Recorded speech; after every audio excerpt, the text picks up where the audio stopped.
হাই friends, আজি আমি এই কুৰুৱাৰ সৌন্দৰ্যৰ যি ধুনীয়া সৌন্দৰ্যপূৰ্ণ এখন ঠাইলৈ আহিছোঁ। আপোনালোকে মনোৰঞ্জন কৰিব যে কি আমাৰ যিখিনি ঠাই আছে আমাৰ ওচৰৰে ঠাই, কিন্তু আমি আজিলৈকে এইখিনি ঠাইলৈ বেছি আহি পোৱা নাই।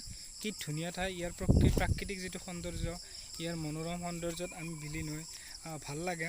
গতিকে আপোনালোকে যদি আহে ইয়ালৈ, ইয়াত ধুনীয়া ধুনীয়া কি আছে, আমাৰ ইয়াত বিভিন্ন ধৰণৰ মানে গছ গছনি আছে আৰু বিভিন্ন ধৰণৰ জন্তু পোৱা যায়, যেনে বাফেলো আছে আৰু লগতে বাঘো আছে ইয়াতে, আৰু বিভিন্ন প্ৰজাতিৰ কি আছে সাপ আছে ইয়াতে।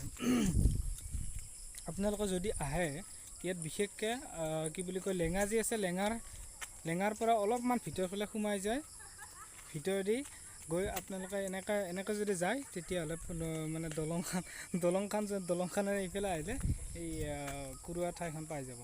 একদম সৌন্দৰ্যপূৰ্ণ ঠাই। ইয়াতে আপোনালোকে আহিব, আৰু আমি আহি পেলাই ধুনীয়া লাগিছে। মোৰ লগত এজন বন্ধু আহিছে, তেওঁৰ নামটো ৰিংকু আলী। তেওঁ আছে গাড়ীত বহি আছে। গতিকে এইটো ৰিংকু আলী ধুনীয়াকৈ আছে। চাইছোঁ কি ধুনীয়া, একদম মানে সৌন্দৰ্যপূৰ্ণ ঠাই। আপোনালোকে উপভোগ কৰিব এইখন ঠাইলৈ আহি। গতিকে ভাল লাগিছে আৰু। গতিকে সমাপ্ত কৰিলোঁ ভিডিঅ'টো এইখিনিতে। যদি আহে আপোনালোকে এনেকৈ লেঙা হৈ আহিলে ধুনীয়া লাগিব, মানে এইপিনে ভিতৰতে আহিলে হ'ল। যদি চাব বিচাৰা, এইখন সৌন্দৰ্যপূৰ্ণ একদম ধুনীয়া গছ গছনি আছে ইয়াতে, প্ৰাকৃতিক সৌন্দৰ্য আছে, সেউজীয়া গছ উপবনেৰে ভৰা। ঠিক আছে দিয়ক, ধন্যবাদ।